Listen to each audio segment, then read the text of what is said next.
Hello guys, welcome back to my channel overnight IELTS success.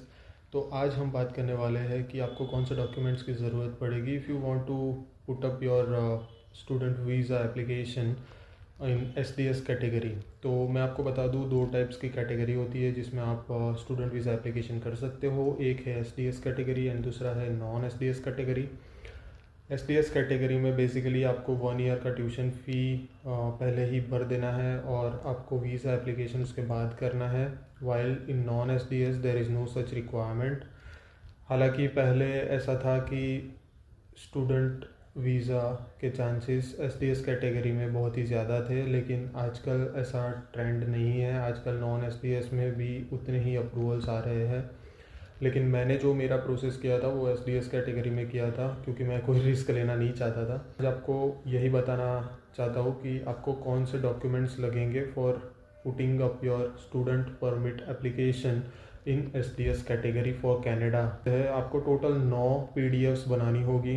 तो first of all मैं start करता हूँ number 1 document से, जो है आपका acceptance letter from your university और एनी एजुकेशनल इंस्टीट्यूट जहां आप कोर्स करने जा रहे हो। सेकंड आपका आ जाएगा ट्यूशन फ़ी पेमेंट। तो इसमें आपका 2 रिसिप्ट आएगा। तो फर्स्ट वन है आपने जो डिपॉजिट पे किया है आपका सीट कंफर्म करने के लिए वो, और 1 ईयर ट्यूशन फ़ी ये डिपॉजिट हटाने के बाद जो आपने पे किया हुआ है। तो ये दोनों रिसिप्ट आपको एक PDF में बना के रखना है। थर्डली आपका आ जाएगा मेडिकल रिसिप्ट। जो आपने मेडिकल अगर प्रायर दिया हुआ है तो उसका एक रिसिप्ट वो लोग देंगे, जो कि उसमें लिखा भी होगा रिसिप्ट के अंदर कि आपको ये receipt during the process of visa application आपको ये दिखाना है। तो वो रिसिप्ट आपको PDF करके, वो थर्ड डॉक्यूमेंट हो गया आपका।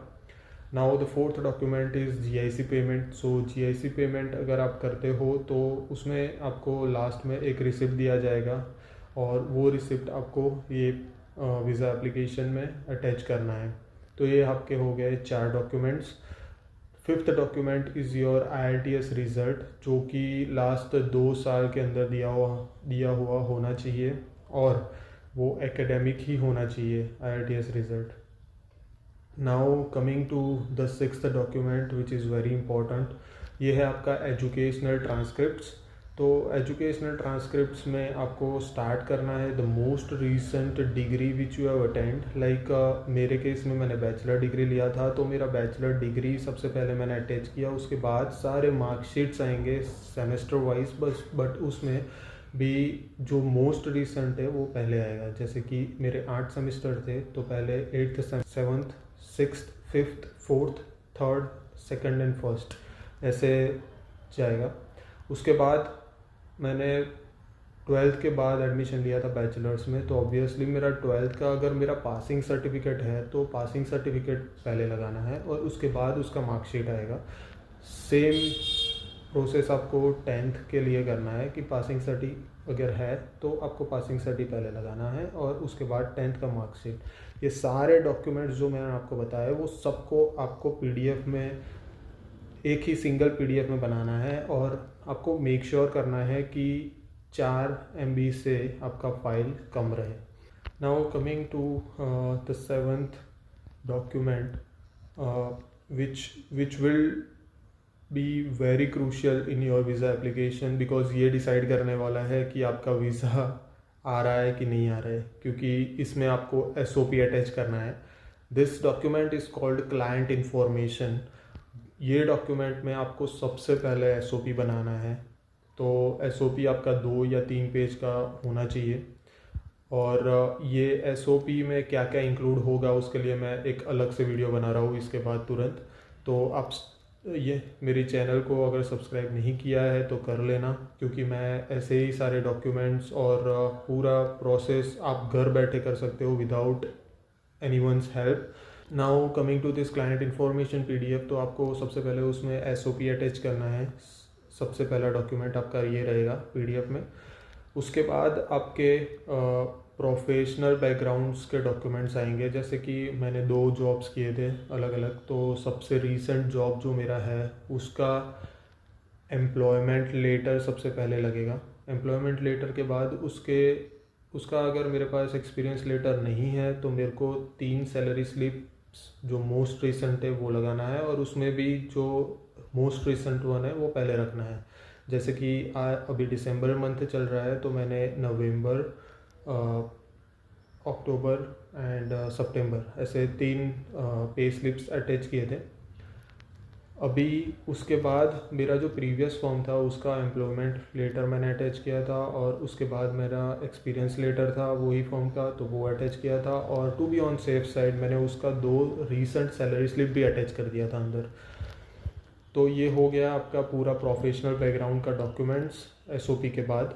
अभी इसके बाद आपको क्या करना है ना कि एसओपी में आपके काफ़ी एक्स्ट्रा करिकुलर एक्टिविटीज़ के डॉक्यूमेंट्स सर्टिफिकेट्स रहेंगे।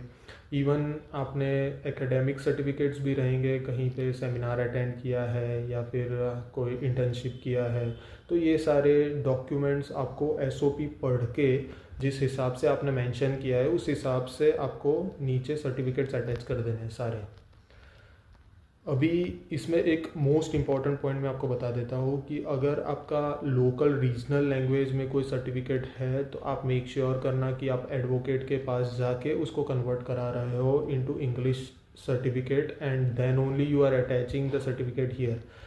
इफ़ लोकल रीजनल लैंग्वेज में सर्टिफिकेट है और आपको कन्वर्ट नहीं कराना है और आप अगर उसको स्किप करना चाहते हो तो आप स्किप कर दो, क्योंकि लाइक स्पोर्ट्स के सर्टिफिकेट इतने भी मतलब इम्पॉर्टेंट नहीं रहते आपके वीज़ा एप्लीकेशन में। तो जैसे कि मैं एक स्पोर्ट्स पर्सन हूँ, मेरे काफ़ी सर्टिफिकेट्स हैं, तो मेरे 2 सर्टिफिकेट थे जो स्टेट लेवल के थे वो गुजराती में थे, एंड तो मैंने क्या किया वो स्किप कर दिया 2 सर्टिफिकेट्स, और बाकी सर्टिफिकेट्स मैंने शो किया है। तो ये हो गया आपका पूरा एक सिंगल पीडीएफ में क्लाइंट इन्फॉर्मेशन डॉक्यूमेंट, जो कि अपना 7th डॉक्यूमेंट है। Now coming to our 8th document, जो कि है आपका पासपोर्ट। अभी पासपोर्ट में आपको ये ध्यान रखना है कि अगर आपने न्यूली इश्यू कराया है पासपोर्ट तो आपको ओल्ड पासपोर्ट का भी कॉपीज़ अंदर इंक्लूड करना पड़ेगा। And if you are having any stamps of foreign countries तो प्लीज़ प्लीज़ प्लीज़ आप उसको भी स्कैन करके अंदर अटैच कर देना। एंड ये पीडीएफ में सबसे पहले आपका आएगा न्यू पासपोर्ट के 3 पेजेस, फ्रंट बैक। फ्रंट में एक आगे का पेज भी रहता है और जो कि हमेशा इम्पोर्टेंट रहता है, तो वो भी आप अटैच कर देना। तो हो गए आपके 3 पेजेस। अभी उसके बाद आ रहा है तो ओल्ड पासपोर्ट। तो ओल्ड पासपोर्ट में जैसे जैसे आपके वीज़ा स्टैम्प्स है वैसे वैसे आपको स्कैन करना है, including the front end last page. तो ये आपका हो गया सिंगल पीडीएफ में passport. And the final document which is our 9th document, वो होगा आपका डिजिटल फोटोग्राफ।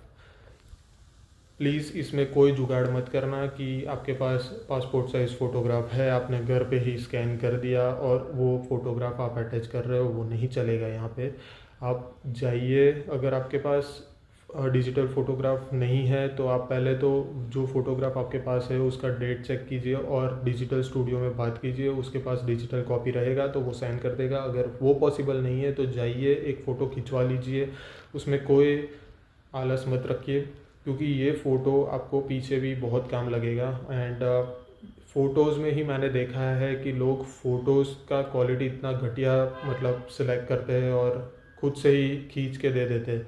अगर आप वीज़ा प्रोसेस की एप्लीकेशन फ़ी भर रहे हो तो आपको 50 रुपये खर्च करने में कुछ हर्ज नहीं होना चाहिए, राइट। तो ये हो गए आपके पूरे 9 डॉक्यूमेंट्स।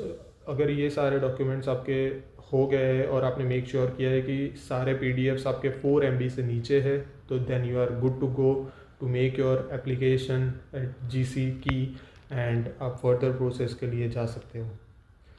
तो ऐसे ही अपडेट्स के लिए दोस्तों please stay tune on my channel. Subscribe नहीं किया है तो फिर से मैं बोल रहा हूँ कि सब्सक्राइब कर लेना, क्योंकि आगे बहुत ही हेल्पफुल टिप्स मैं देने वाला हूँ। And till my next video, please take care and good bye.